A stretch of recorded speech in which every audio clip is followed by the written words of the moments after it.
I didn't believe in fate until the night I crashed into Dante Moretti's world, literally. The rain came down in sheets, turning the Boston streets into rivers of neon and shadow. My hands gripped the steering wheel of my ancient Honda, knuckles white as I squinted through the smeared windshield.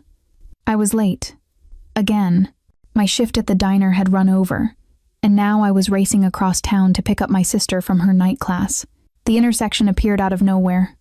So did the black SUV. I slammed the brakes. Tires screamed. Metal crunched. The airbag exploded in my face, and for a moment, there was nothing but white silence and the taste of blood in my mouth. When I finally pushed the deflated airbag away and stumbled out of my car, my entire body was shaking. The SUV, a gleaming monster of chrome and tinted windows, sat at an angle in the intersection, barely scratched. My Honda looked like it had been fed through a compressor. No, no, no. I pressed my hands to my head, panic rising in my throat. I couldn't afford this. I couldn't afford anything. The driver's door of the SUV opened.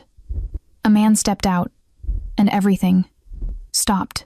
He was tall, well over 6 feet, with broad shoulders that filled out his black suit like it had been tailored to intimidate. Dark hair, pushed back from a face that could have been carved from marble. Sharp jaw, high cheekbones, but it was his eyes that made my breath catch. Dark, impossibly dark, the kind of eyes that saw everything and gave nothing away. He looked at my crumpled car, then at me. His expression didn't change, but something flickered in those eyes, something that made my stomach drop. "Are you hurt?"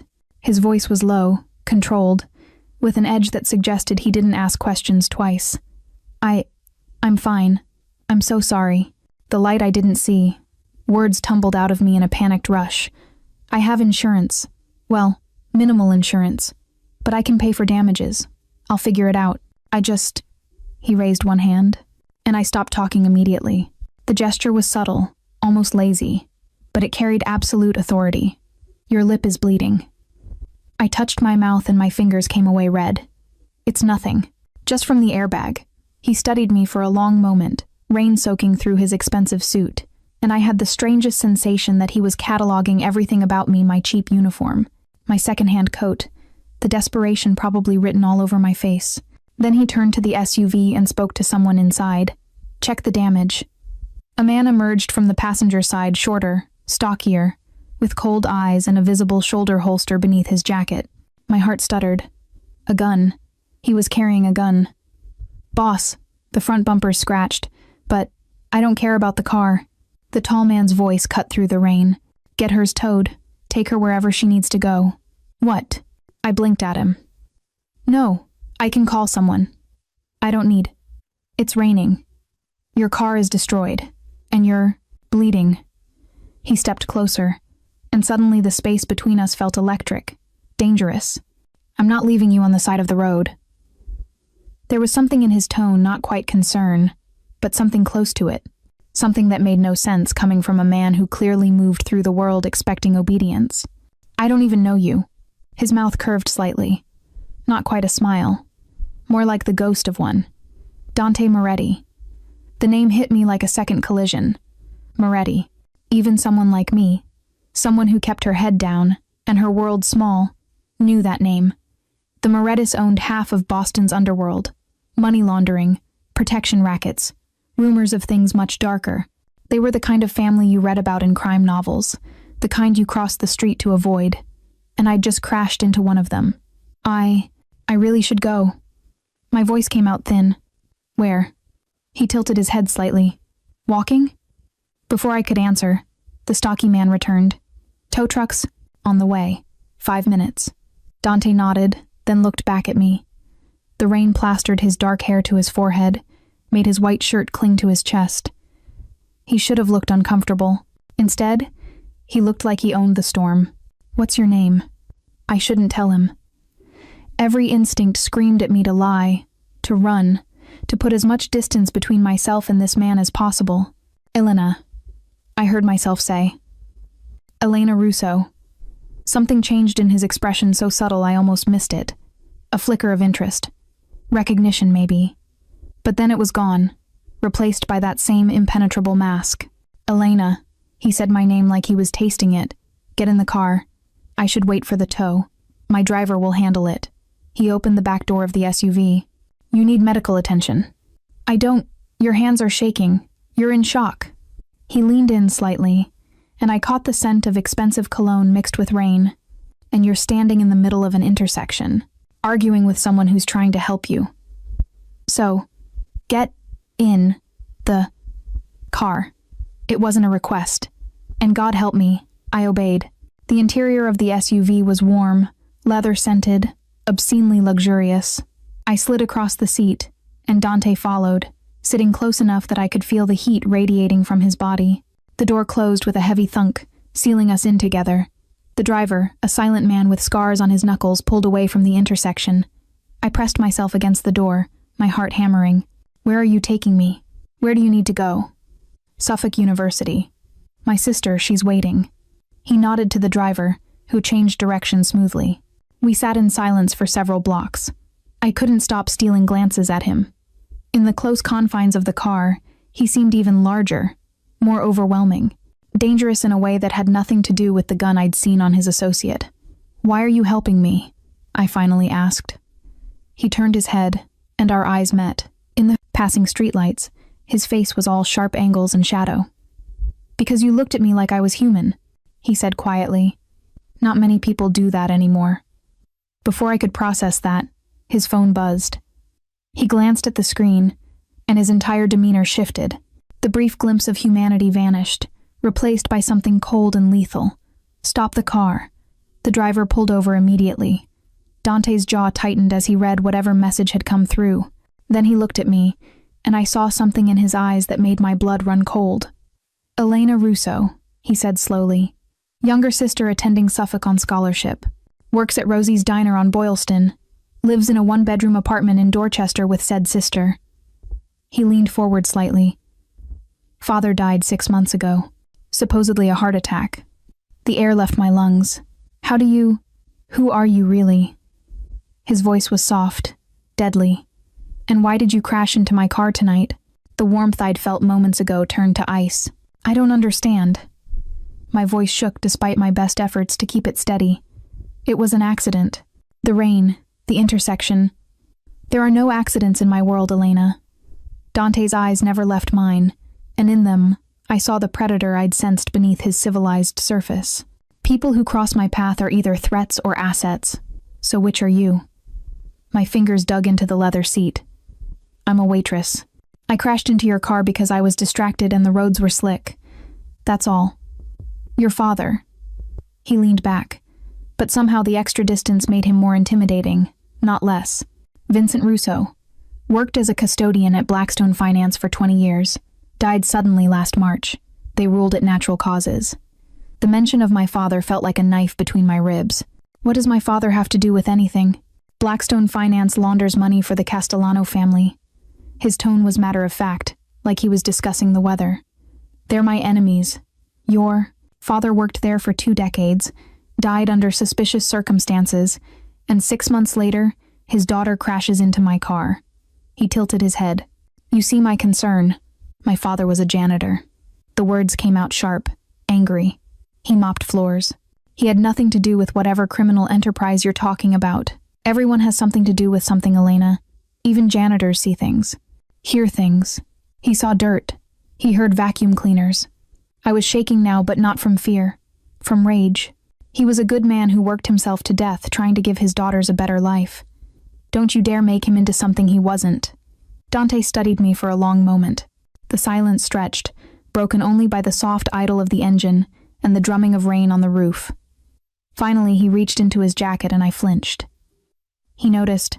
Something flickered across his face, too quick to name. What he pulled out wasn't a weapon. It was a handkerchief. Expensive, monogrammed, with his initials. He held it out to me.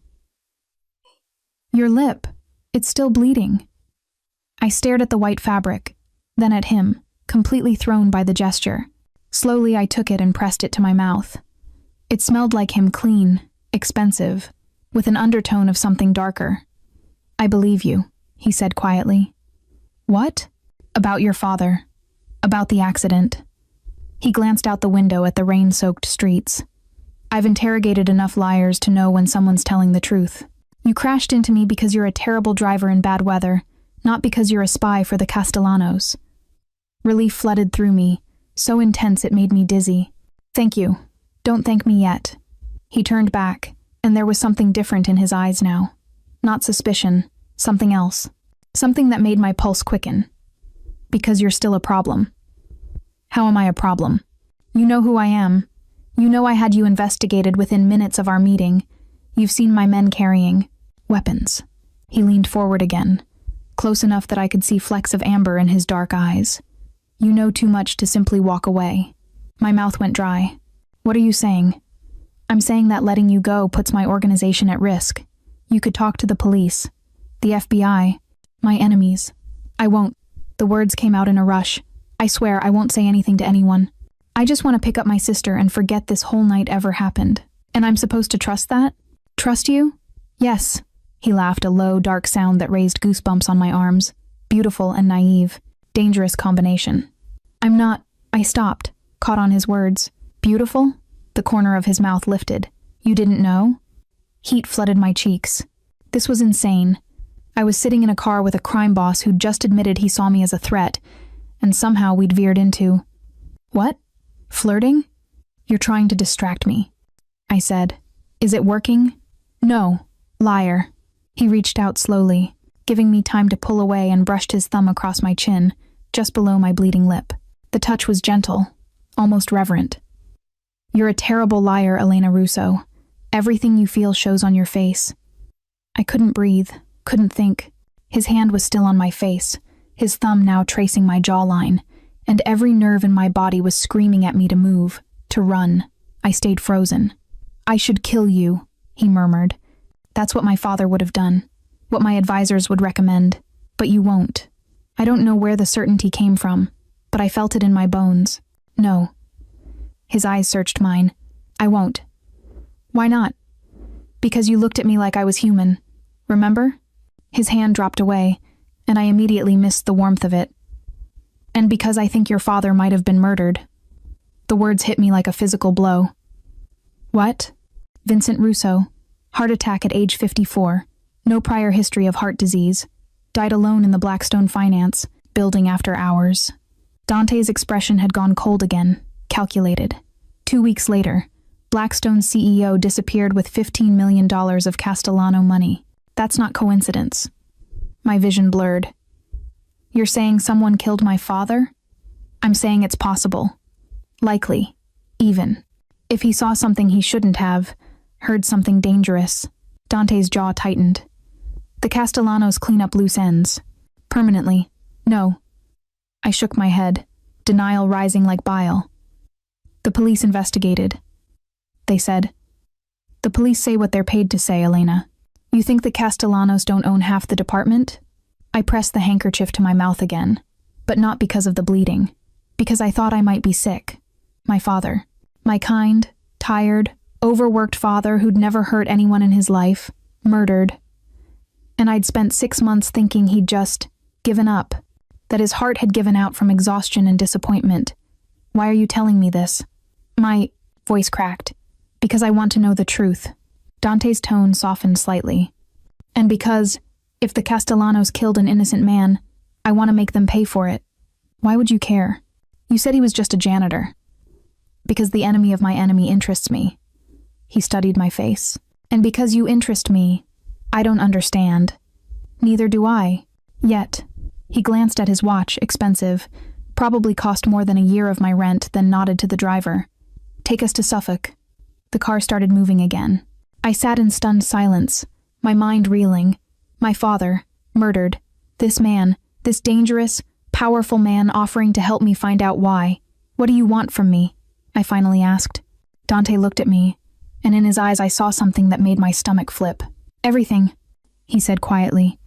But we'll start with trust. The car pulled up to Suffolk's main building. Through the rain-streaked window, I could see my sister Lucia standing under the awning, phone pressed, to her ear, looking worried. I reached for the door handle. Elena.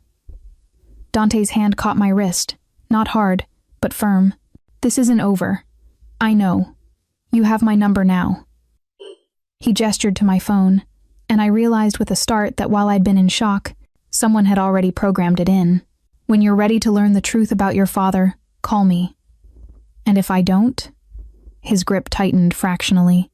"Then you'll spend the rest of your life wondering, looking over your shoulder, waiting for the Castellanos to remember that Vincent Russo had daughters." Fear spiked through me. "You're saying we're in danger?" "I'm saying knowledge is protection. And right now, I'm the only one who can give you both." He released my wrist. I pushed open the door, stepping into the rain. I'd made it 3 steps when his voice stopped me. "Elena." I turned back. He was silhouetted in the doorway of the SUV, rain falling around him like a curtain. "Drive more carefully. Next time you might hit someone who won't be so understanding." Then the door closed, and the SUV pulled away, leaving me standing in the rain with my sister's voice calling my name and a mobster's number burning in my phone. I had no idea that the man who'd just driven away had already decided I was his, and that decision would change everything. I didn't sleep that night. Lucia had peppered me with questions the moment I got in her beat-up replacement rental. Where was my car? Who was that in the SUV? Why did I look like I'd seen a ghost? But I couldn't find words that made sense. How could I explain that our father's death might have been murder? That I'd stumbled into the orbit of Boston's most dangerous crime family? That a man with eyes like midnight had touched my face and made me forget how to breathe? I'd mumbled something about the accident, insurance complications, and a good Samaritan giving me a ride. Lucia didn't believe me. My sister had always been able to read my lies, but she let it drop. Now, at 3 a.m, I stood at our apartment's tiny window, watching the street below. Every car that passed made my heart jump. Every shadow seemed threatening. "You'll spend the rest of your life looking over your shoulder." Dante's words echoed in my mind. My phone sat on the kitchen counter, Dante Moretti's number glowing like a dare. I'd picked it up a dozen times, put it down a dozen more. What was I even considering? Calling a mobster? Asking him for help? Everything rational in me screamed that this was insane, that I should block his number and pretend tonight never happened. But the irrational part, the part that remembered my father's face at his funeral, how hollow my mother had looked before cancer took her too, that part whispered, what if Dante's right? What if my father had been killed? What if Lucia and I were next? I pressed my forehead against the cool glass. Boston sprawled before me, all glittering lights and dark secrets. Somewhere out there, Dante Moretti was probably in some mansion, surrounded by armed men and blood money, not giving me a second thought. Except, he had looked at me like I mattered, like I was more than just a complication to be solved. "You interest me." God, I was losing my mind. I grabbed my phone and opened his contact. My thumb hovered over the call button. Then I heard it, a soft creak from the hallway outside our apartment. The building was old, always settling, but this sound was different, deliberate. I froze. Another creak, closer. My pulse thundered in my ears. Slowly, I moved to the door and checked the peephole. A man stood in the hallway, dark clothes, baseball cap pulled low, hands shoved in his pockets. He wasn't moving, just standing there, facing our door. Terror shot through me like electricity. I stumbled back, nearly dropping my phone. This wasn't paranoia. This wasn't exhaustion playing tricks. There was a man outside our apartment at 3 a.m, and every instinct I had screamed danger. I pressed the call button. Dante answered on the first ring. "Elena, there's someone outside my door." The words tumbled out in a whispered rush. "A man. He's just standing there. I don't know what to do. Where's your sister?" "Asleep. In the bedroom. Lock the bedroom door. Now." His voice was completely calm, completely controlled. "Stay on the line with me." I ran to Lucia's room, locked the door from the outside, then retreated to the bathroom, the only room with a lock from the inside. My hands shook so badly I could barely turn the deadbolt. "I'm locked in," I whispered. "Good girl." I heard him moving, heard voices in the background. "My men are 5 minutes away. Can you see him?" "No, I'm in the bathroom." "But Dante," my voice cracked. "What if he breaks in? What if—" "He won't. Not if he knows what's good for him." Something dangerous edged into his tone. "Elena, listen to me. You're going to be fine. I've got people coming. You're safe. How did you—" I stopped, realization crashing over me. "You had someone watching me. Already." A pause. "Yes, you said you believed me. You said I did believe you. I also don't take chances with loose ends. And you, Elena." He exhaled slowly. "You became very important to me very quickly. I should have been furious, terrified. But all I felt was a strange, twisted relief. "The man outside," I whispered. "Is he yours?" "No. Mine are in a car 2 blocks over. They're moving now." A crash from the apartment. The sound of our front door splintering. I bit down on my fist to keep from screaming. "Elena?" Dante's voice sharpened. "Elena, talk to me." "He's inside." I could barely form words. He broke the door. 2 minutes. "Hold on for 2 minutes." Footsteps in the apartment. Heavy. Purposeful. I heard Lucia's door rattle. Her groggy voice. "Elena? What's going on?" "Stay in there," I shouted. "Don't open the door." "Smart girl." Dante's voice in my ear, steady as a heartbeat. "Keep him focused on you. Away from your sister." How do I? Make noise. Let him know where you are. Every survival instinct I had rebelled against the idea, but I understood his logic. If the intruder found me first, Lucia would be safe. I knocked over the bathroom's metal trash can. It clattered against the tile. The footsteps stopped, then changed direction, toward me. "He's coming," I breathed. 30 seconds, Elena. My men are in the building." The bathroom doorknob rattled. I pressed myself against the far wall, phone clutched to my chest, Dante's voice the only thing keeping me from dissolving into panic. "Elena?" A man's voice, muffled through the door. "I just want to talk." "She's not interested," Dante said in my ear. "Don't respond." The doorknob rattled harder. Then the door shook. He was trying to force it. 10 seconds, Dante said. The door shook again. The frame groaned. 5 seconds. Another crash. The wood around the lock began to splinter. Then gunshots. 2 of them. Sharp cracks that made my ears ring even through the walls. Shouts. Scuffling. Silence. A knock on the bathroom door. "Miss Russo, it's safe now." I couldn't move. Couldn't breathe. "Elena," Dante's voice, urgent. "That's Marco. He's mine. You can open the door." Slowly, my hands shaking, I unlocked the door. A broad-shouldered man with kind eyes stood in the hallway. Behind him, 2 more men were hauling someone the intruder toward the shattered front door. The man's face was bloody, his arm hanging at a wrong angle. "Are you hurt?" Marco asked. I shook my head mutely. "Your sister?" "Still in the bedroom." He nodded and stepped aside, revealing the destruction of my tiny apartment. Furniture overturned, glass everywhere, blood on the floor. "Elena," Dante's voice pulled me back. "Put Marco on." I handed over the phone numbly. Marco listened, said "Yes, sir," twice, then handed it back. "Pack a bag," Dante said. "You and your sister. Enough for a few days." "What?" "That man was Castellano. They know where you live. They know your father had daughters." His voice brooked no argument. "You're not safe there anymore. We can't just leave. We have nowhere. You're coming to me." My breath caught. "What?" "My home. My protection. Until I figure out what the Castellanos want and how to end this." A pause. "Unless you'd prefer to stay there and wait for them to send someone else?" I looked at the blood on my floor, at Lucia's door, behind which my sister was probably terrified, at the splintered bathroom frame that had almost failed to protect me. "We'll pack," I whispered. "Good. Marco will drive you." "Dante." I didn't know what I was going to say. "Thank you? I'm scared. Why are you doing this?" "I've got you, Elena." His voice dropped, intimate despite the violence surrounding us. "You're mine to protect now. Nothing's going to hurt you." The line went dead, and I stood there, in the wreckage of my life, realizing I'd just agreed to move into a mobster's home, with my sister, indefinitely. What terrified me most wasn't the danger. It wasn't the Castellanos or the blood or the shattered door. It was how much I wanted Dante's promise to be true. Dante Moretti's home was not a house. It was a fortress disguised as a mansion. Marco drove us through gates that looked like they belonged to an embassy, past gardens lit by subtle ground lights, around a fountain that probably cost more than I'd earn in my lifetime. The building itself was old-world, elegant 3 stories of pale stone and arched windows, with wings stretching out like protective arms.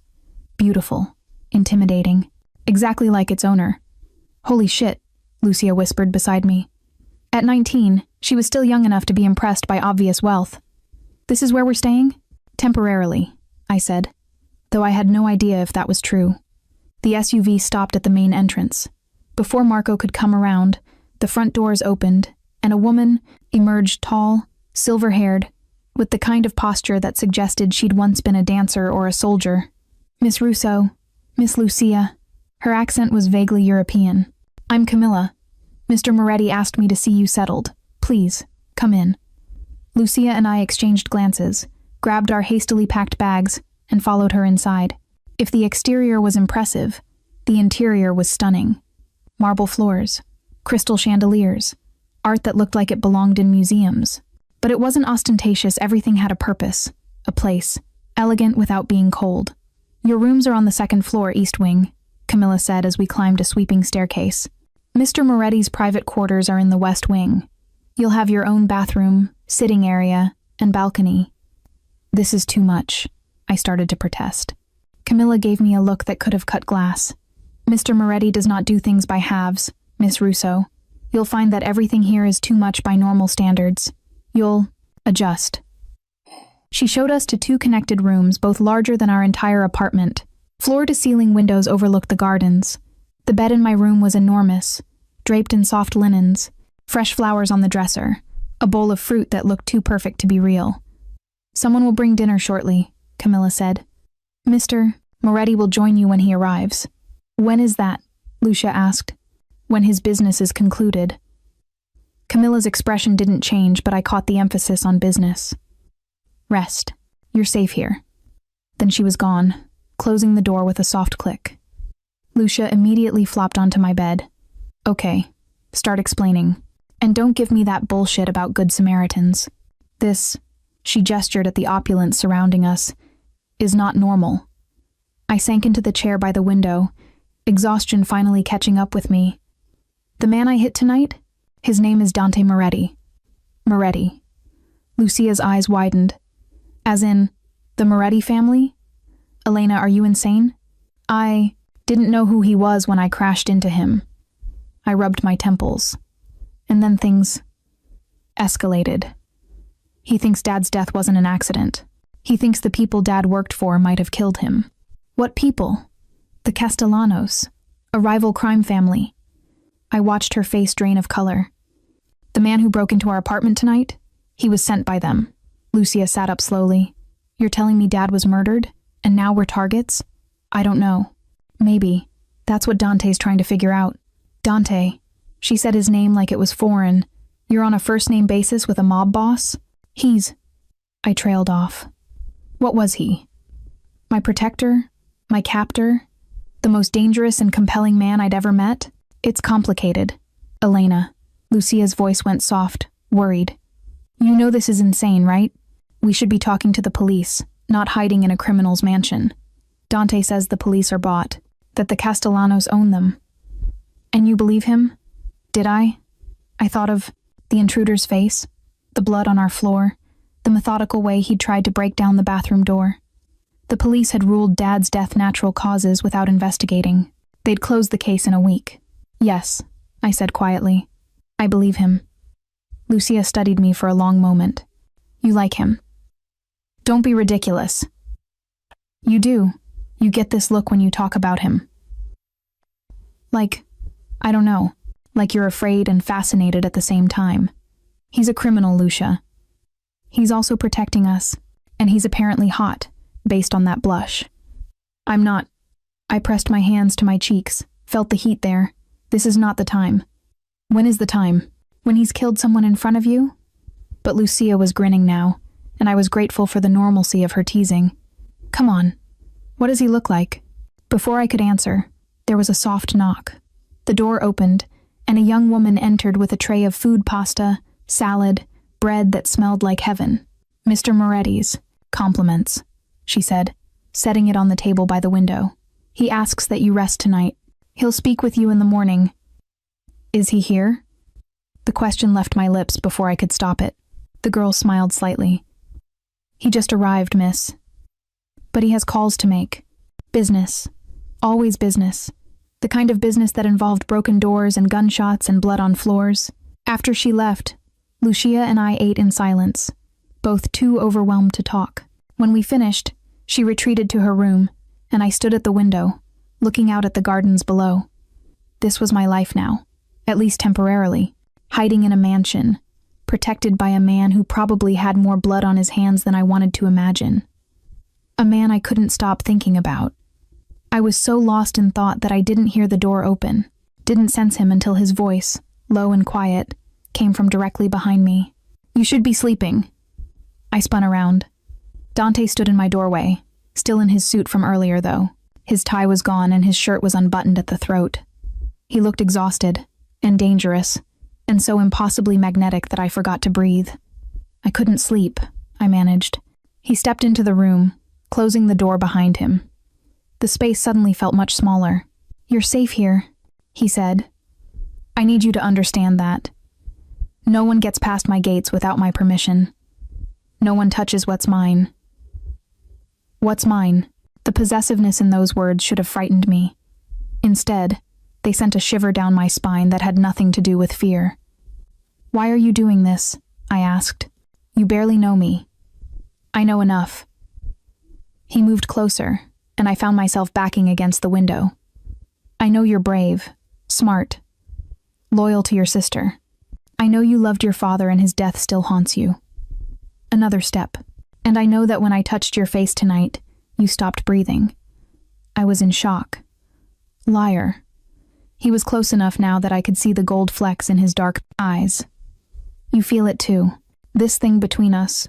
There's nothing between us." Another lie. His hand came up, fingers grazing my jawline exactly like they had in the car. "You're terrible at lying, Elena. Everything you feel shows on your face." "Then what do you see?" The challenge left my lips before I could think better of it. His thumb traced my lower lip, the one that had bled earlier. The touch was gentle, reverent, completely at odds with the intensity in his eyes. "Want?" he murmured. "Confusion. Fear." His thumb stilled. "And something that terrifies you even more than I do." "What?" He leaned in, his mouth inches from mine, close enough that I could feel his breath, warm against my skin. Desire. Then he stepped back, breaking the spell, leaving me gasping against the window. "Get some sleep, Elena. We have a lot to discuss in the morning." He moved toward the door, then paused. "And Elena?" "Yes." He looked back at me, and the heat in his gaze made my knees weak. "That. Door locks from the inside. But you won't need it. I don't take what isn't freely given." He left, and I slid down the window, my legs unable to hold me, my heart racing like I'd run a marathon. What terrified me most was that I'd almost grabbed him before he walked away, almost kissed the mobster who was supposed to be my protector, almost given in to the desire he'd named so perfectly. God help me. I was in so much trouble. I woke to sunlight streaming through unfamiliar windows and a moment of pure panic before I remembered Dante's mansion, protection, safety. The word felt laughable. Nothing about this situation was safe. Least of all the way my pulse quickened when I thought about him standing in my room last night, his thumb on my lip, his voice wrapping around the word desire. I showered in the enormous bathroom, all marble and gold fixtures, and dressed in the only clean clothes I had left, jeans and a simple sweater. When I emerged, I found Lucia already awake, sitting at the small table by the window. "Morning, Sleeping Beauty," she grinned. "Camilla brought breakfast an hour ago. I've already eaten 3 pastries and I'm going back for more. This place is insane." "Where is everyone?" Camilla said. "Most of the staff doesn't live here. They come in daily." As for Dante, she waggled her eyebrows. "He's been in his study since dawn. Apparently he wants to see you when you're ready." My stomach flipped. "Did she say what about?" "Nope, but she gave me this look like I should be worried about you." Lucia's smile faded. "Elena, are you sure about this? We could leave. Go to the police ourselves. Find somewhere else to stay. And if Dante's right about the police being compromised, if the Castellanos find us again?" I shook my head. "No. We're safer here. With him." I didn't add. Camilla appeared at the door as if summoned. "Miss Russo, Mr. Moretti is ready for you. I'll come back soon," I told Lucia, then followed Camilla through the low mansion's corridors. She led me to the west wing Dante's private domain and stopped outside an ornate door. His study. Knock before entering. Then she was gone, leaving me alone in the hallway. I raised my hand, hesitated. "You feel it too. This thing between us. I knocked. Enter. His voice, commanding even through wood. The study was exactly what I'd expected. Floor-to-ceiling bookshelves, a massive desk, leather chairs, and windows overlooking the gardens. What I hadn't expected was the wall of screens, showing various security feeds, the gates, the grounds, multiple points throughout the city, and Dante, standing with his back to me, hands braced on the desk, staring at something I couldn't see. He'd changed into dark slacks and a white shirt, sleeves rolled up to reveal forearms corded with muscle. His hair was damp, like he'd recently showered. "Close the door," he said without turning. I obeyed. He straightened, turned, and the intensity in his eyes made my breath catch. He looked like he hadn't slept, like he'd spent the night fighting demons I couldn't see. "How's your sister?" he asked. "Good. Overwhelmed, but good. And you?" "The same." He studied me for a long moment. "Come here." It wasn't a request. I crossed the study, stopping a few feet from the desk. He moved around it, eliminating the barrier between us, and suddenly we were too close. I could smell his cologne, the same scent from the car, intoxicating and dangerous. "I had my people working all night," he said. "Digging into your father's death, the Castellanos' operations, Blackstone Finance." He reached behind him and pulled out a file folder. "What I found. It's not good. Tell me." He opened the folder, revealing documents, photos, financial records. "Your father did see something. The night he died, there was a meeting at Blackstone, high-level Castellano operatives moving money. Vincent walked in to empty the trash. My hands clenched. And they killed him for that? Not immediately. They couldn't risk making it obvious." Dante's jaw tightened. "They waited 2 weeks, made it look like a heart attack. But the coroner who signed off? He's on the Castellano payroll, as is the detective who closed the case. Why are you telling me this?" My voice shook. "Why do you care?" "Because your father didn't deserve to die for doing his job. Because you and your sister don't deserve to live in fear." He stepped closer. And because the Castellanos taking out innocent people pisses me off. There's more to it than that." "Yes."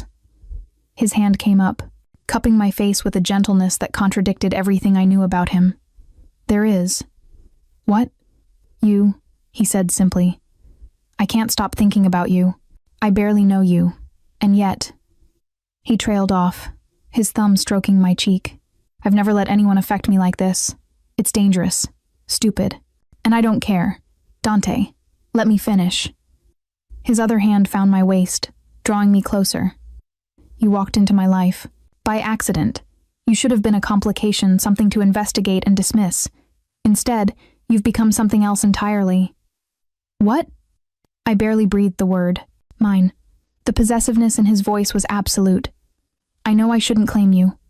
Know I should let you go, keep you safe by staying away. But I can't. I won't. You're a criminal. It came out weak, unconvincing. Yes, you've probably killed people. More than you want to know about. I should be terrified of you. You should." His forehead touched mine. "But you're not. Are you?" "No." The admission felt like surrender. "I should be, but I'm not." "Tell me to stop," he murmured. "Tell me to walk away, let you go. Tell me this is insane and we both know it. It is insane. That's not telling me to stop." "Dante," he kissed me. Not gently, not tentatively. His mouth claimed mine with a hunger that stole my breath, his hands pulling me flush against him. The kiss was demanding, possessive, and absolutely devastating. I kissed him back. God help me. I kissed him back like I was drowning and he was air. My hands found his shirt, fisting in the fabric, pulling him closer even though there was no space left between us. He tasted like coffee and danger and something I couldn't name but desperately wanted more of. When we finally broke apart, both breathing hard, his eyes were nearly black. "Say it," he demanded. "Say you're mine." "This is crazy." "Say it anyway." I should have lied. Should have pulled away, rebuilt my walls, remembered all the reasons this was impossible. Instead, I heard myself whisper, "I'm yours." The smile that crossed his face was pure triumph. Then it vanished as his phone buzzed urgently. He pulled it out, glanced at the screen, and his entire demeanor shifted. The man who just kissed me like the world was ending became the crime boss in an instant, cold, calculating, lethal. Fuck. What? The Castellanos. He was already moving toward his desk, pulling up something on one of the screens. They just put a price on your head. $500,000 to whoever brings you in alive. The blood drained from my face. Why? Because they think you know something. That your father told you something before he died. Dante's hands clenched into fists. Or because they know you're with me now, and hurting you is the fastest way to hurt me. How do they even know I'm here? They don't. But they will. He looked at me, and for the first time since we met, I saw something close to fear in his eyes. Elena, this just became war. And you're standing in the crossfire.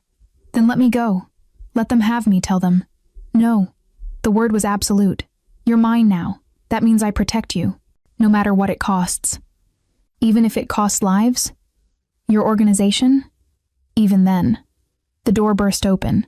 Marco stood there, weapon drawn. Boss, we've got movement at the east gate. 3 vehicles. Unmarked. Dante's jaw set. Get every man we have on the perimeter. No one gets through. Already done. And Elena? Dante turned to me, goes to the safe room. Now. What? No. Elena. His voice turned to steel. This isn't a discussion.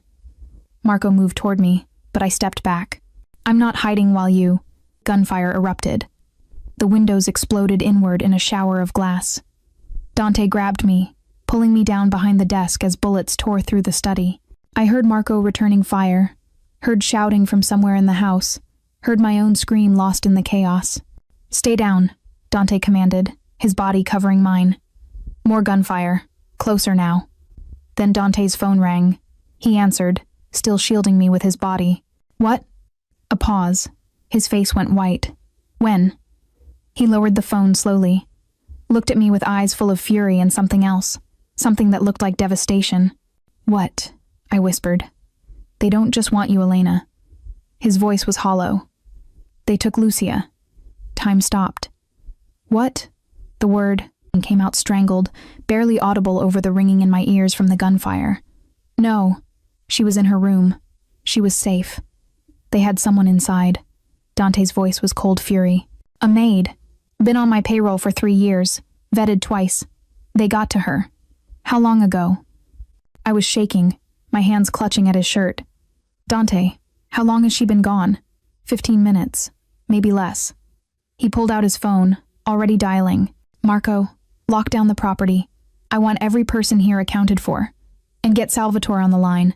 He paused, listening. I don't care what he's doing. Get him.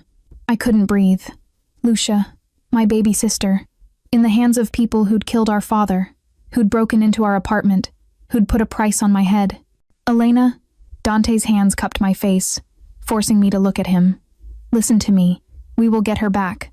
I promise you. You can't promise that.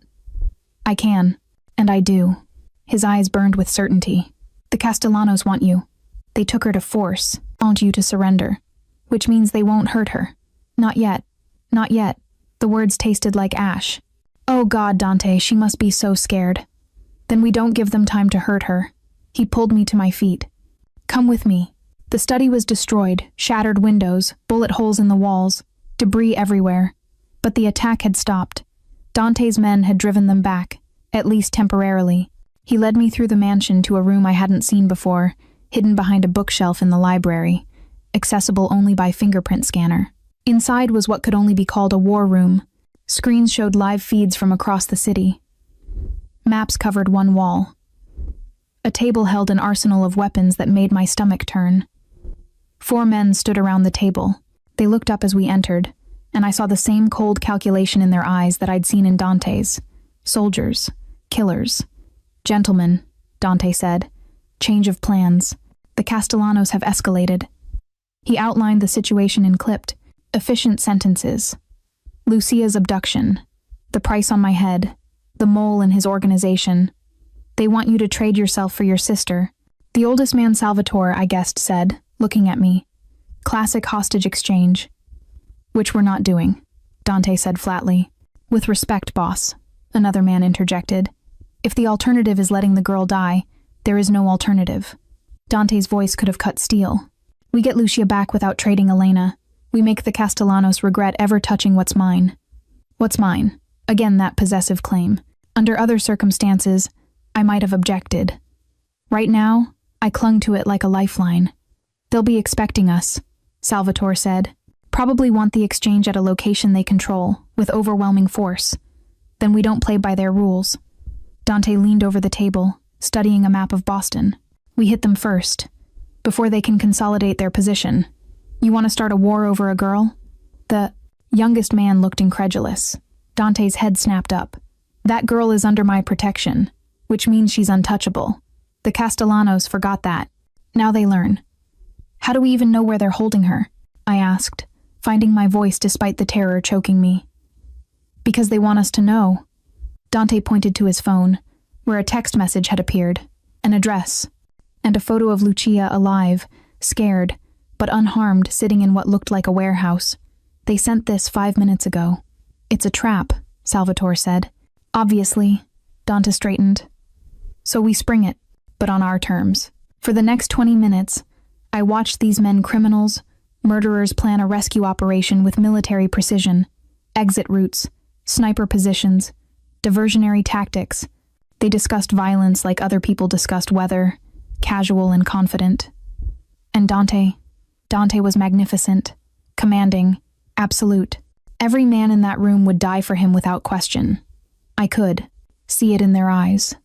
Finally, the plan was set. Dante dismissed everyone except Salvatore, who lingered by the door. This is risky, Dante. Even for you. I know. She's just a girl. Is she really worth? Yes. Dante didn't hesitate. She is. Salvatore looked at me, something like pity in his eyes. Then he left. I was alone with Dante again. The silence felt heavy, charged with everything unsaid. I'm coming with you, I said. No. She's my sister. I'm not staying here while, Elena. He crossed to me in 2 strides. If I'm worrying about protecting you, I can't focus on getting Lucia out. You understand? You being there makes it harder, not easier. I can't just sit here. You can. You will. His hands gripped my shoulders. I need you to trust me. Can you do that? I wanted to argue. Wanted to scream that I wouldn't be left behind while my sister's life hung in the balance. But I looked into Dante's eyes and saw something that made me pause. Fear.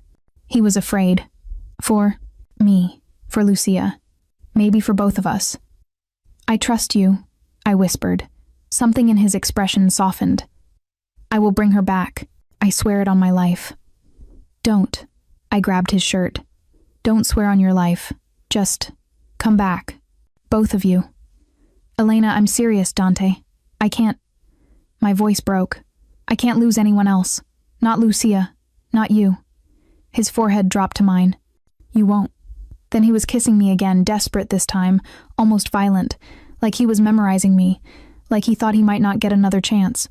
When he pulled back, his eyes were dark, dangerous. Stay in this room. Marco stays with you.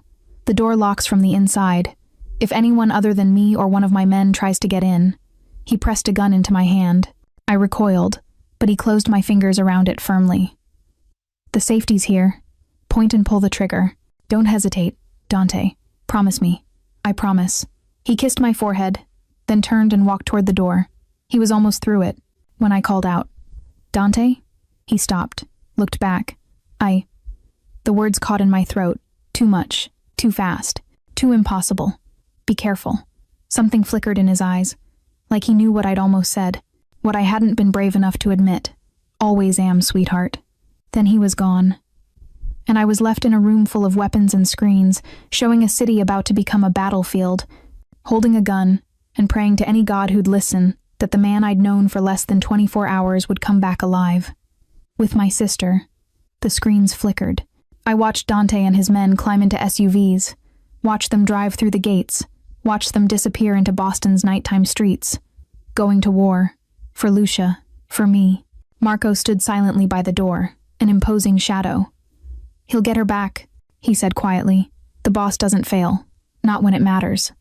I nodded, unable to speak past the lump in my throat. On the screen, I watched the SUVs turn a corner and vanish from view. And I realized with devastating clarity that somewhere in the chaos of the last day, I'd done the stupidest thing possible. I'd fallen for him. For Dante Moretti, mobster, killer, the most dangerous man in Boston. Mine. God help us all. The waiting was torture. I paced the war room like a caged animal, watching the screens that showed various parts of the city but not the warehouse where Lucia was being held. Marco had tried to explain that Dante couldn't risk the Castellanos detecting their communications, so the cameras were off, the feeds dead, blind. We were completely blind. How long has it been? I asked for the 100th time. 37 minutes. Marco's voice was patient. He'd answered every time without complaint. Should it take this long? Depends on resistance. The plan was a fast extraction in and out in 20 minutes. But plans change. That's not comforting. Wasn't meant to be. Just honest. I sank into a chair, the gun Dante had given me heavy on my lap. I'd never held a weapon before tonight. Never imagined I'd have to.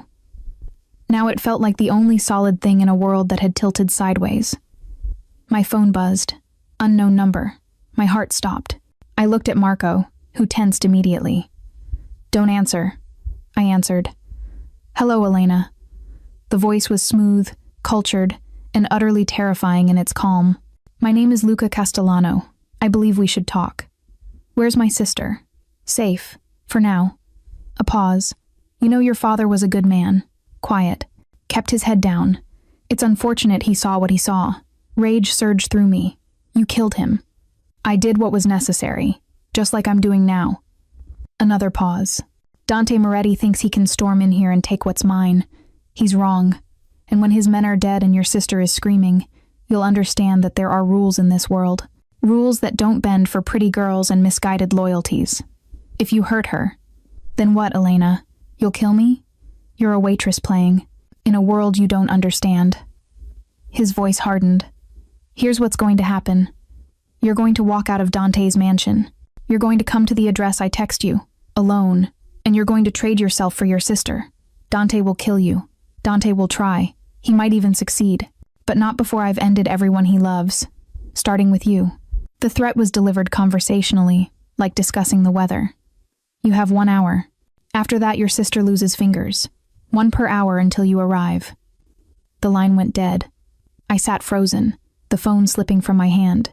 What did he say? Marco moved toward me. He wants me to trade myself for Lucia. 1 hour, or he starts cutting off her fingers. Jesus. Marco ran a hand through his hair. Okay, we call the boss. He needs to know. We can't reach him. You said so yourself. Then we wait. He'll handle this. In an hour? I stood, my hands shaking. Marco, he's going to hurt her. You heard what I said. 1 finger per hour. It's a bluff. The Castellanos need leverage. What if it's not? My voice rose. What if Lucia is screaming in pain right now because I'm too scared to do what he asked? Miss Russo, you can't. I can. I picked up the gun, checking it like Dante had shown me. Safety off. Round chambered. I'm going. Marco stepped between me and the door. The boss gave me explicit orders. You don't leave this room. Then stop me. We stared at each other. Marco was trained, armed, loyal to Dante above all else. I was a terrified girl with a borrowed gun and no plan, but I was also Lucia's sister. Please, I whispered. If it were someone you loved, wouldn't you go? Something flickered in his eyes. Pain. Memory. Dante will kill me for this, he muttered. Then tell him I knocked you out. Took your gun. Whatever you need to say. He won't believe that. Probably not. I moved toward the door, but I'll tell him the truth that I chose this, that you tried to stop me. Marco was silent for a long moment. Then, incredibly, he stepped aside. Take the back exit. Through the kitchen. There's a car in the garage gray sedan. Keys in the visor. Don't use your phone. They're probably tracking it. He pressed something into my hand. A different phone. Burner, Dante's number is programmed in.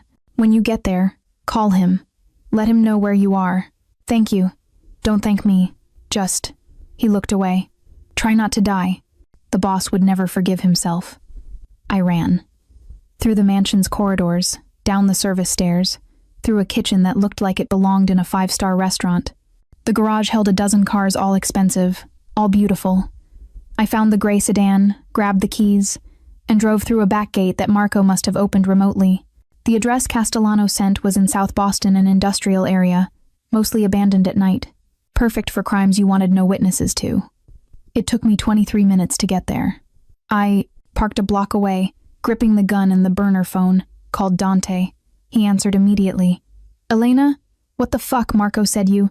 "I'm at the exchange point," Castellano called. Said he'd hurt Lucia if I didn't come. The words tumbled out. "I'm sorry. I know you told me to stay, but I couldn't. Where are you?" His voice was deadly calm. I gave him the address. "Don't go in." It was an order. "Do you hear me, Elena? Do not go into that building. He has my sister. And I have men 3 minutes out. Wait for us." He said 1 hour. It's been... Gunfire erupted. Not from the warehouse. From behind me. I spun around and saw black SUVs, not Dante's, pulling up to the building. Men with weapons pouring out. "Elena?" Dante's voice sharp with panic. "What's happening?" "Other people are here. I don't know who. It's the Irish. Holy fuck.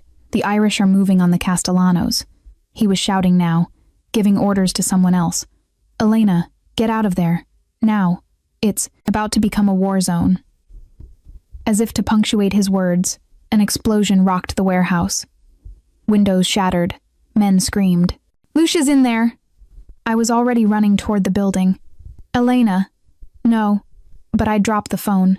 Gun in hand, I ran toward the fire and smoke and chaos, driven by a single thought. My sister is in there. I made it to the side entrance. The door hung open, blown off its hinges.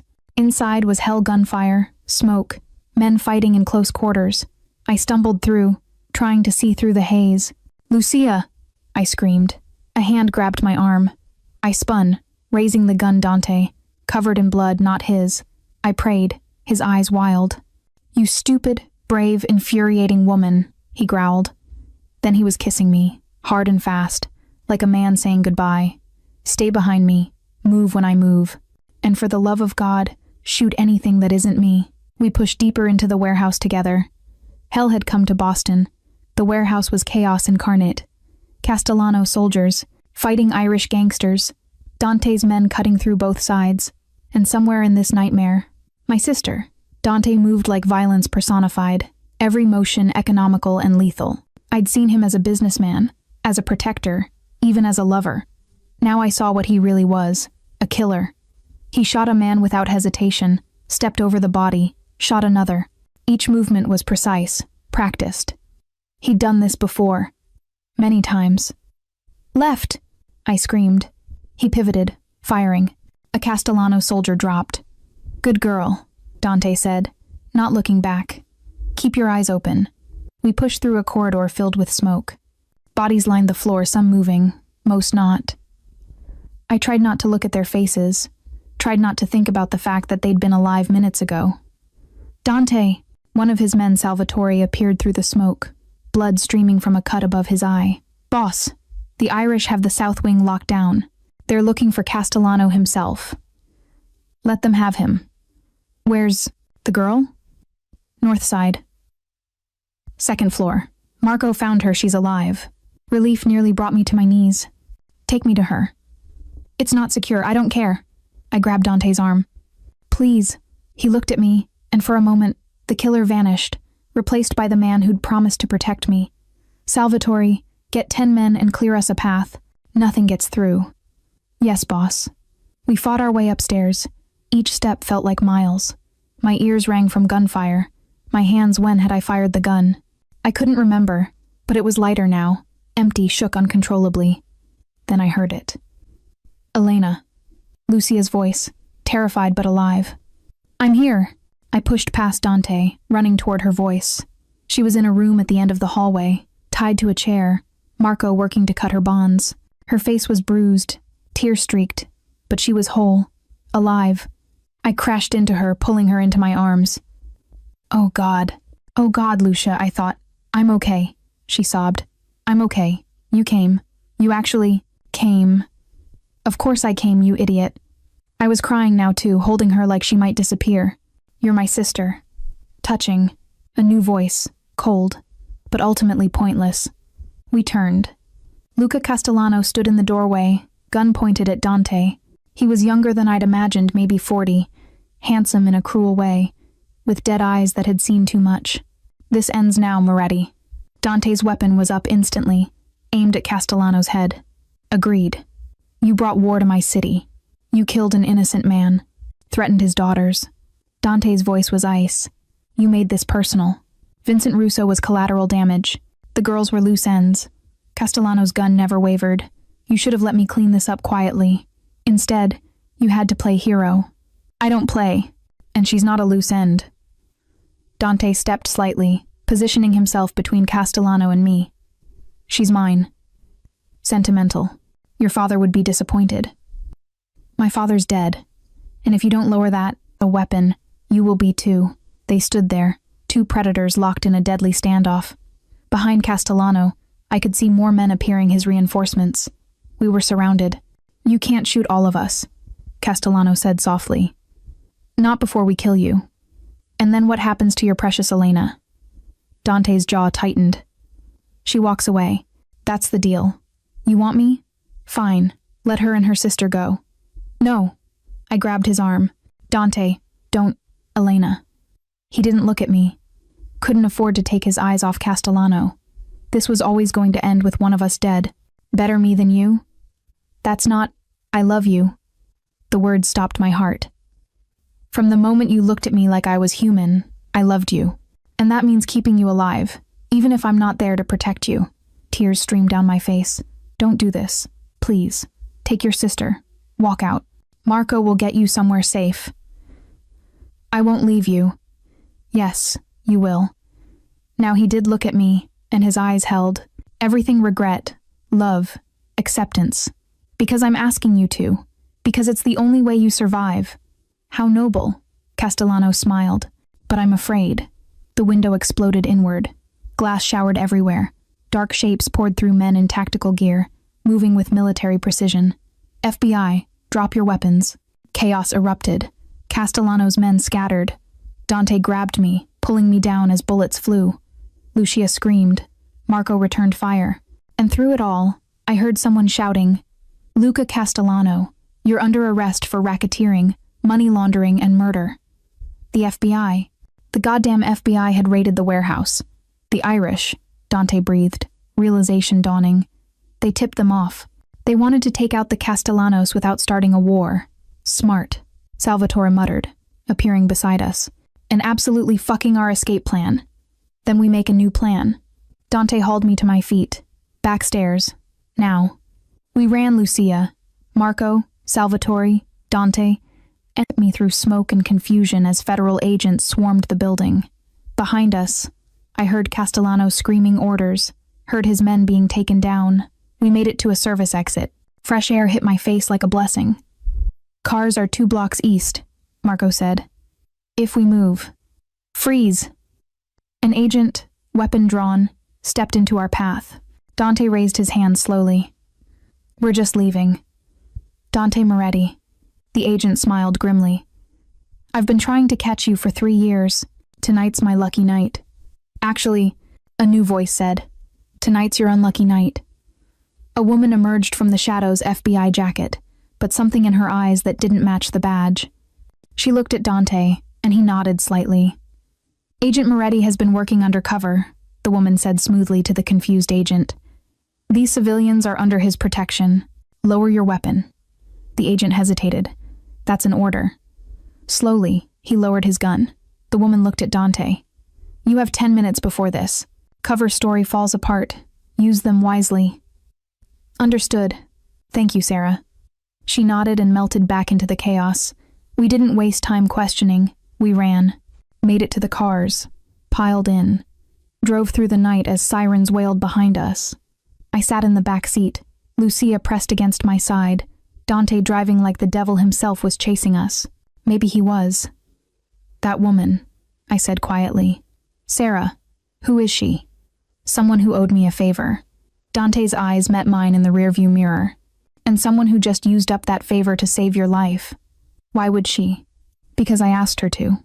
Because I told her if things went wrong, you got out. No matter what. You planned for this. For getting caught. I plan for everything. We drove in silence for several minutes. Finally, Lucia spoke up, her voice small. Elena? Yeah? I think I want to go home. I looked at her bruised face, her terrified eyes, and felt my heart break. Home. Our tiny apartment with its broken door. The life we'd had before a rainy night, and a car crash changed everything. That life was gone. We could never go back. We will, I lied. Soon. But I looked at Dante, and I knew the truth. There was no going back. There was only forward into his world, his darkness, his dangerous love. And God help me, I didn't want to go back. I wanted to stay. Dawn broke over a safe house in the suburbs, a nondescript colonial that blended perfectly with its neighbors. No one would suspect it housed a mob boss, his men, and 2 women who'd barely survived the night. Lucia had finally fallen asleep in one of the bedrooms, sedated by a doctor Dante had called. Marco and Salvatore stood guard. The rest of Dante's men were scattered across the city, cleaning up the aftermath, ensuring no trails led back to us. I stood in the bathroom, staring at my reflection. I barely recognized the woman looking back. Blood on my clothes, not mine. Bruises forming on my arms. Eyes that had seen too much. I love you. Dante's words echoed in my mind. He'd said them thinking he might die. Said them like they were a gift and a curse. Had he meant them? Did I want him to? A soft knock. Elena? His voice. Low, careful. Come in. The door opened. Dante filled the doorway, and my breath caught. He'd cleaned up fresh clothes. The blood washed away, but exhaustion lined his face. He looked like a man who'd fought a war and wasn't sure he'd won. How's Lucia? Sleeping. The doctor said she'll be okay, physically at least. I turned to face him. Mentally, that's going to take time. I'm sorry. The words sounded painful, like they were dragged from somewhere deep. This is my fault. I should have protected her better. You saved her life. After putting it in danger, he stepped into the bathroom, closing the door behind him. The space immediately felt smaller, charged with something I couldn't name. Elena, I meant what I said. In the warehouse. My heart stuttered. Which part? All of it. But especially, he moved closer. Especially that I love you. You barely know me. I know enough. I know you're brave enough to crash into my car and strong enough to stand up to me. I know you'd trade your life for your sister's without hesitation. I know that when I touch you, you stop breathing, and when I kiss you, you kiss back like you're drowning. Each word felt like a touch. Dante. I know this is insane, that we've known each other less than 2 days, that I'm the worst possible choice you could make. His hand came up, cupping my face. But I also know that I've never felt like this before. Never wanted to protect someone, keep them, claim them the way I want to with you. You're a criminal. Yes. You kill people. Yes. You live in a world of violence and blood and darkness. Yes. His thumb traced my cheekbone. And I'm asking you to join me in it anyway. That's insane. It is. He leaned in, his forehead touching mine. Say no. Tell me you want. Nothing to do with me. Tell me to get you and Lucia somewhere safe and disappear from your lives forever.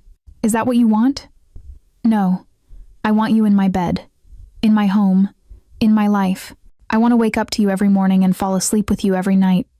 I want to give you everything. Safety. Security. Luxury. Love. His voice dropped, but only if you want it to. I should have said no. Should have chosen safety, normalcy, a life without constant danger. Instead, I said, kiss me. His mouth crashed into mine with a hunger that stole my breath. Different from before, more desperate, more claiming. His hands tangled in my hair, pulling me against him, and I responded with equal fervor. I'd nearly lost him tonight, nearly watched him die trying to save me. That changed everything. Elena. He broke the kiss, breathing hard. If you let me start, I won't stop. I won't be able to. Then don't stop. Something flared in his eyes, heat and possession and pure need. You're sure? I've never been more sure of anything. He lifted me effortlessly, setting me on the counter. His hands found the hem of my shirt, pulling it over my head. His mouth found my throat, my collarbone, the curve of my shoulder. Each touch was deliberate, claiming, marking me as his. Tell me if you want me to stop, he murmured against my skin. I won't. Tell me if I'm going too fast. You're not. Tell me, his hand stilled on my waist. Tell me you're mine. I looked into his eyes, dark, dangerous, devastating, and saw everything I'd been fighting against since the moment we met.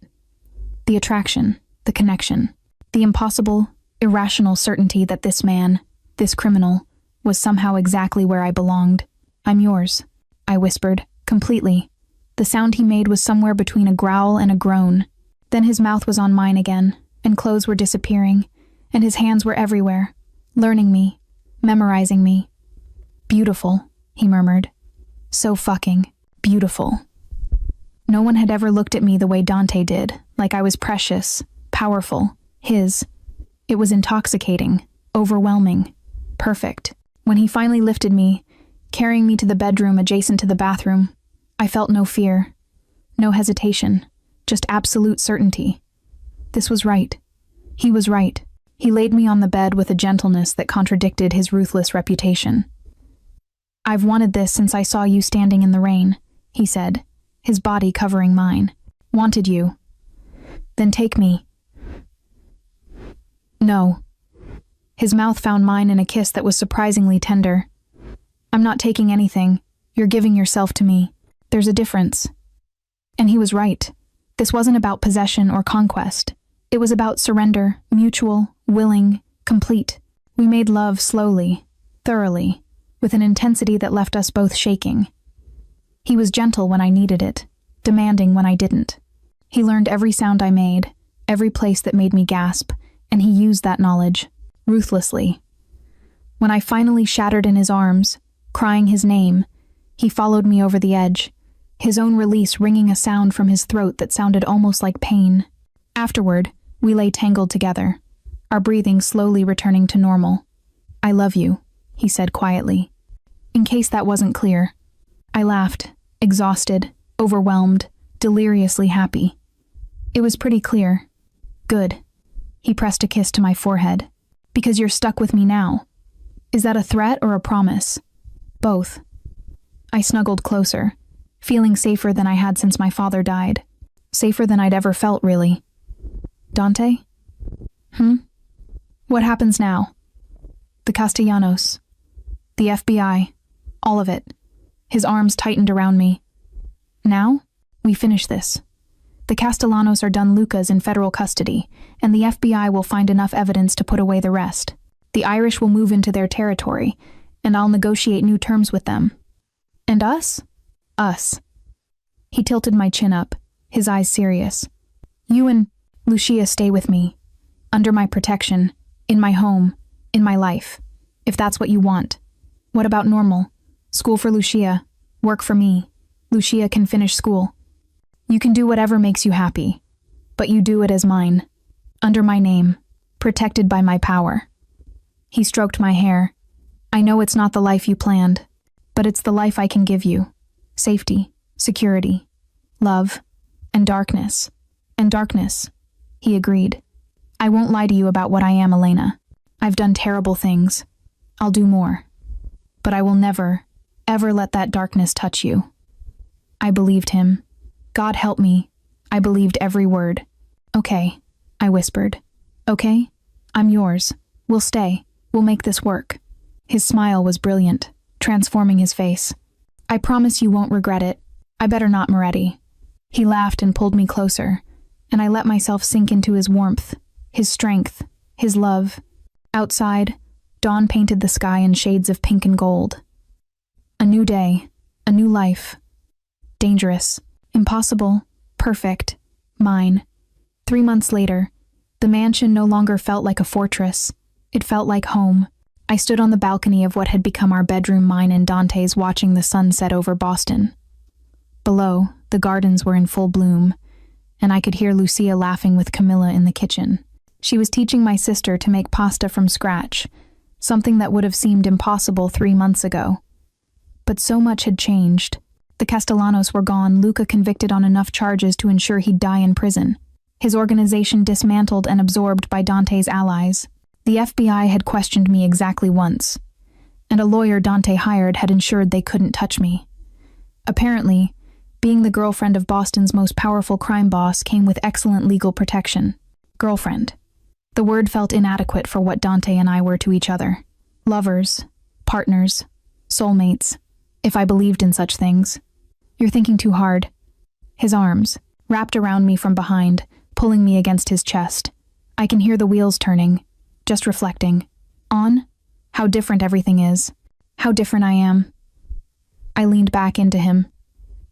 3 months ago, I was a waitress who'd never broken a rule in her life. Now I'm mine. He pressed a kiss to my temple. Say it. Yours. The word came easily now, without hesitation. Completely and totally yours. Good. His hands splayed across my stomach. Possessive. Because I have something to ask you. My heart skipped. What? He turned me in his arms, and I saw something in his eyes I'd never seen before. Nervousness. Vulnerability. Dante? He took a small box from his pocket, opened it. Inside was a ring, a diamond so large it looked obscene, set in platinum, surrounded by smaller stones that caught the fading light.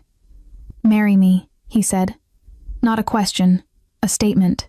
I stared at the ring, then at him, my mind reeling. That's not how you're supposed to propose. I don't do things the way I'm supposed to. You know that. His free hand cupped my face. I know it's fast. I know we're still learning each other. But I also know that I want you to be mine legally, officially, in every way that matters. I want you to take my name, sleep in my bed, bear my children, if you want them. I want forever, Elena. With you. Tears pricked my eyes. Dante, if you're not ready, tell me. I'll wait. I'll ask again in 6 months, a year, whenever you're ready. But I need you to know that this, he gestured between us, isn't temporary for me. You're not a phase or a distraction. You're my future. Your family supports this, completely. Salvatore told me yesterday that if I didn't lock you down, someone else would steal you. He smiled slightly. Marco said I don't deserve you, but that's true and also not his business. What about Lucia? Thinks it's romantic. Also said if I hurt you, she'll poison my food. His expression turned serious. But this isn't about them. It's about us. About whether you can see yourself in this life. Forever. Could I? I looked at the ring, at this man who'd turned my world upside down, and tried to imagine saying no. Couldn't do it. Yes, I whispered. His entire face transformed. Yes, yes, I'll marry you. Yes, I want forever. Yes, I'm yours. I laughed through my tears. Yes to all of it, Dante Moretti. He slid the ring onto my finger with shaking hands, then pulled me into a kiss that made the world disappear. When we finally broke apart, both breathless, his eyes were suspiciously bright. I love you, he murmured. So fucking much. I love you too. And I meant it, completely, terrifyingly. Even though you're a criminal and this is insane and perfect. He kissed me again. We're perfect. A throat cleared behind us. We turned to find Lucia standing in the doorway, grinning like a madwoman. Did she say yes? She said yes. Finally, Camilla owes me $20. I bet you'd do it. Tonight. She bounced over, grabbing my hand to examine the ring. Holy shit, this thing is huge. Could double as a weapon. Language, I said automatically. You're marrying a mobster and you're worried about my language? But she was laughing, hugging me tight. I'm happy for you, Elena. Really. He's good for you. Makes you smile again. He makes me crazy. Same thing. She pulled back, her expression turning serious. You're sure about this? About him? About all of it? I looked at Dante, at the man who'd saved my life, protected my sister, and somehow made me believe in love again. I'm sure. Then I guess we're staying. Lucia grinned. This place does have great pasta. Dante laughed and pulled her into a hug too. Welcome to the family, kid. Officially. Over her head, his eyes met mine, and I saw everything in them. Love, promise, forever. We'd come so far from that rainy night, from the crash that brought us together. Through violence and fear and impossible choices, we'd survived it all. And now we got to build something new. Something that was ours. Dinner's ready. Camilla called from downstairs. We went down together, Lucia chattering about wedding plans. Dante's hand warm in mine, the ring heavy on my finger. My father would have hated this. My mother would have been horrified. But somehow, I thought they'd understand. That sometimes love doesn't look like you expect. Sometimes it's dangerous and dark and wrapped in violence. Sometimes it saves you anyway. That night, after dinner and champagne and too many congratulations from Dante's men, we lay in bed together, wrapped in sheets and moonlight. "Any regrets?" he asked quietly. "None." I traced the line of his jaw. "You?" "Only that I didn't crash into you first. Would have saved time." I laughed and kissed him, and he rolled me beneath him, his weight comfortable, familiar, perfect. "I'm going to spend the rest of my life making you happy," he murmured against my lips, "making sure you never regret choosing me. This life. I know. I'm going to protect you, keep you safe, love you until my last breath. I know that too. And I'm going to be completely insufferable about the fact that you're mine now, legally, officially, forever. I'd expect nothing less." He kissed me then, slow and deep and full of promise. And as I surrendered to him again, to us, to this impossible life we'd built from darkness and chaos, I realized something. I'd walked into the darkness expecting to be consumed. Instead, I'd found light. His light. Ours. And I'd never been happier. Outside, Boston slept, unaware that one of its most powerful men had just claimed his queen, that a girl who'd crashed her car in the rain had become someone new, someone stronger, someone loved, someone home.